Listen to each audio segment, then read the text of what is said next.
Hello, good afternoon. I have another one of the new Schmincke dot cards. I haven't looked at what colors are in these.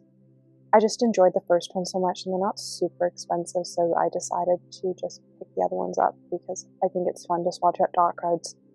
I've also got a Daniel Smith one and a core one that at some point we'll look at. For now though, let's get into this.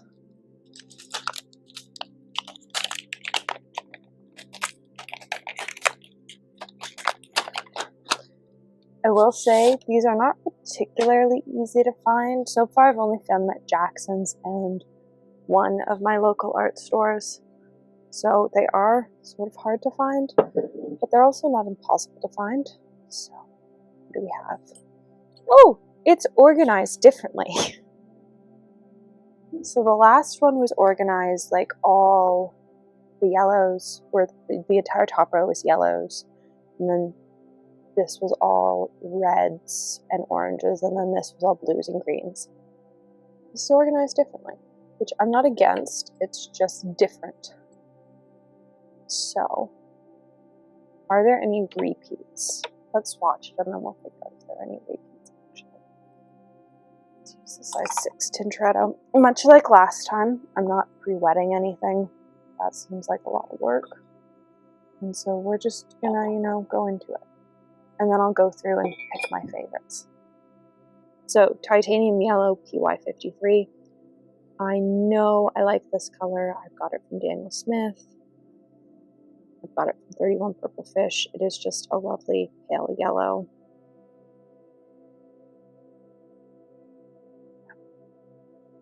Lemon Yellow is PY3.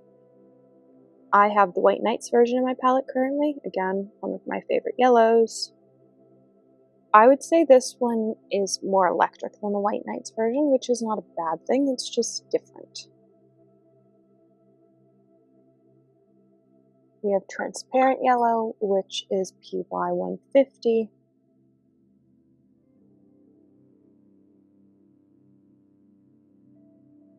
Ooh, that's pretty. I do have PY150 from Small in my palette. It's used in a lot of twin golds. It is a very pretty yellow. So far, all of the yellows are yellows that I have in my palette from the brands I actually genuinely enjoy using. So, we're off to a good start. Indian Yellow is PY110 and PY154. I don't know that I think I've got an Indian Yellow, but it's a different pink pigment mix. Got the White Nights version. Don't think I love it. Yeah, I'm not a fan of this like orangey color. It's just not really ever been my color. We have Transparent Orange, which is PO71. I don't think I've got a PO71 in my palette. Ooh, that's fun. That's getting a star next to it. Getting added to the list of possibilities to be added to my palette. Then we have Cadmium Red Orange, which is it's PO20.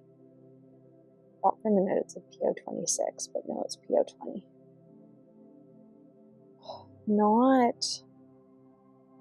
I'm just not a fan of cadmium oranges. There's nothing wrong with them, they've just like got a weird texture to them. But they're not my favorite. Vermillion Light, PR186. I don't know that I've got a PR186 in my palette. I might. Doesn't really want to activate, which is fine. Can do its own thing. But yeah, I'd say it doesn't want to activate very much. Then we have Rose Madder, PR80. It's PR83. No, yeah, PR83.1, PR48.4. So those are pigments that I don't normally see as like point pigments. You see PB 15 point something normally. but not of Alizarian and 48. I can't remember. 83 is alizarin crimson. It's a pretty color.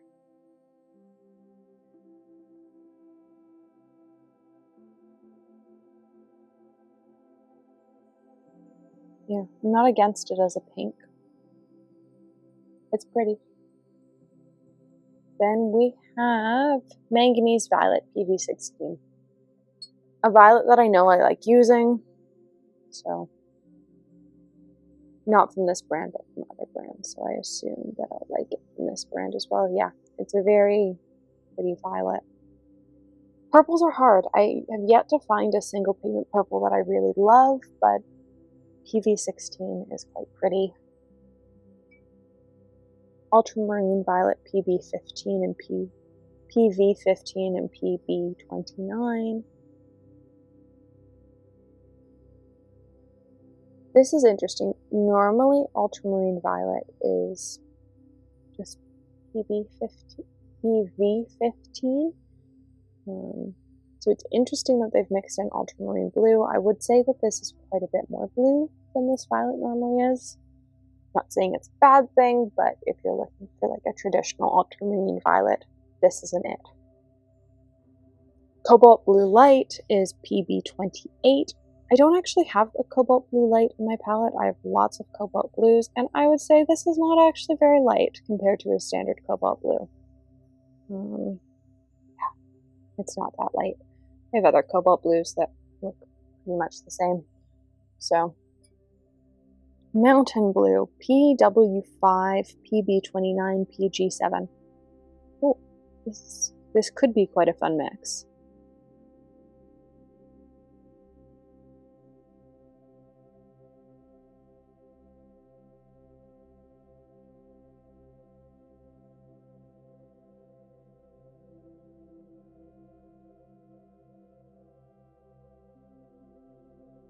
Meh. Let's see how it dries. I think it should be more fun than it is. Phthalo Blue, PB15.1. Not my favorite version of Phthalo Blue. I prefer 15. I think it's 15.3 or 15.6.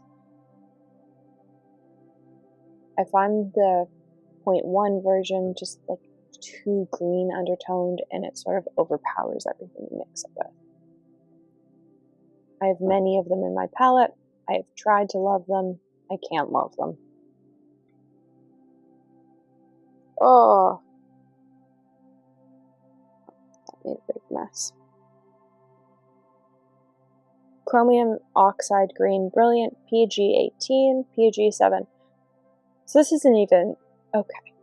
Chromium Green Oxide is one of the cheapest pigments. There's no reason to make this a mix, because now it doesn't even look like chromium green. It looks like a Vermillion. I don't even like chromium green, but you can't tell me that's chromium green. You have lost all like the chalkiness that a chromium green has. It's not chalkiness, it's the opacity. That is no longer chromium green, a Vermillion. So that's a bit annoying. I hate when brands create mixes that they call sort of a standard pigment name that look nothing like what that pigment is. Lots of brands do it with Green Earth, where the version that they mix to avoid using the PG23 pigment doesn't actually look anything like this. This is Helio Green, PG36. Another pigment that I couldn't find during the Schmincke mixing series video from Schmincke. I bought the Windsor Noon version. I would say the Windsor Noon version looks identical and is probably cheaper, depending on the country you live in. In Canada, Schmincke paints are really expensive. Maya Green is PY151 PG7.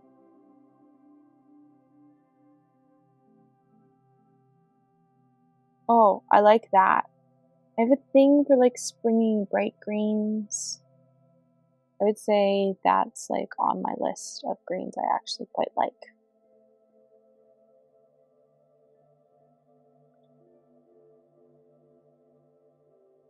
Alright, Green Earth.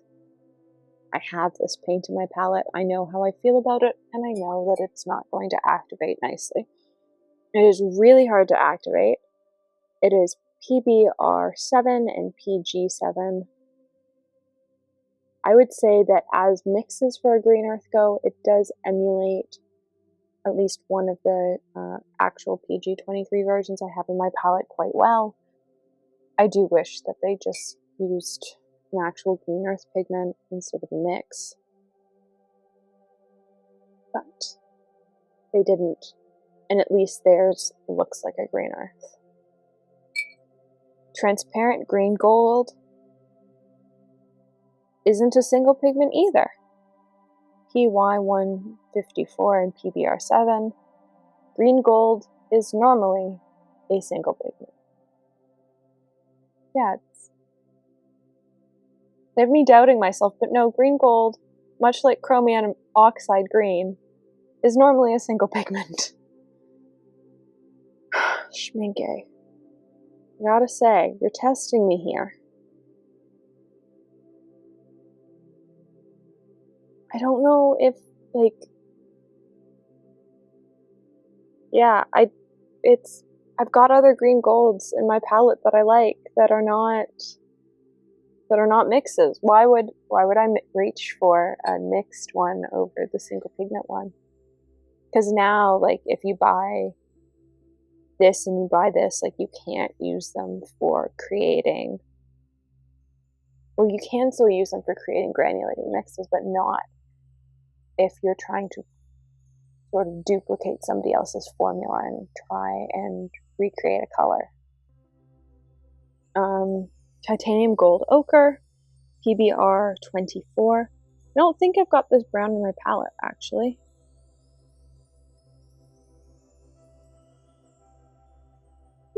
That's pretty. Raw Sienna.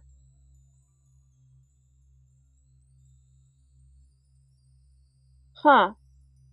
PBR7/PY43. So it doesn't say that it's both, unless it's a typo. I guess I could go and look on the Schmincke website. So either their raw sienna is not a single pigment, which based on the rest of this is totally possible, or, yeah, I'm leaning towards that their raw sienna isn't a single pigment. Again, really annoying because they're using common names for things that aren't single pigments.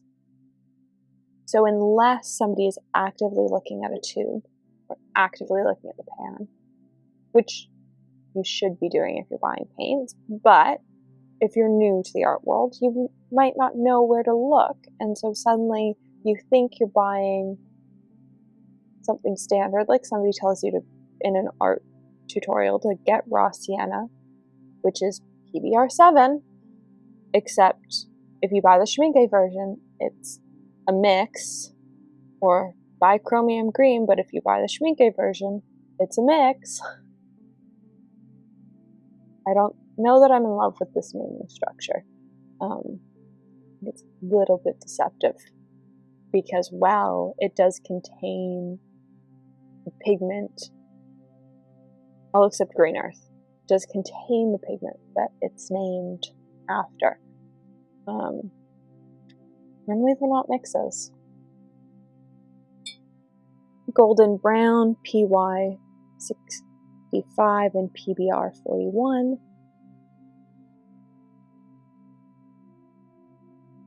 Oh, I like that.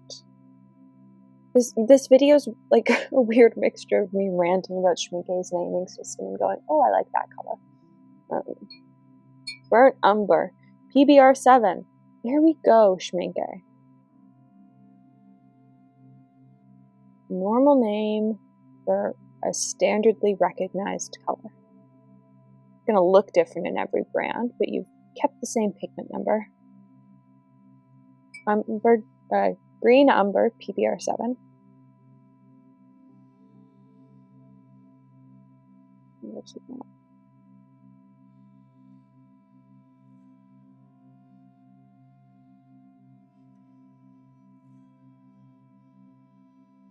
Anthracite, PBK7. So anthracite is a black, granulates. It's not my favorite black that granulates. I prefer PBK11, but it's black that granulates. So, of what is on this sheet, which do I love? I love this.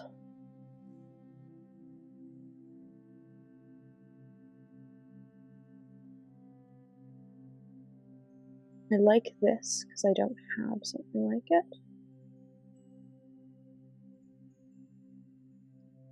I don't love, so my issue with the Ultramarine Violet, much like many other things in this video, is that it's a standard color name where it's actually a mixture of pigments. That being said, I do like the color. So for now it's going to get a dot so that I can think about it. And same with Maya Green. I like Maya Green. And do I like lemon yellow? I think I might like lemon yellow. So there are all, it's 24 colors in this set. Overall, like, I don't know how I feel about it. Because up to this point, I've mostly been working with the Schmincke Super Granulating colors. Other than Green Earth, I hadn't come across the fact that they named colors in such a way where you could think you might be buying single pigment colors and you were actually buying mixes, which I do find a little bit gross. I like rose madder too. It just feels weird, especially when there's no reason for raw sienna to be a mix. Yeah. So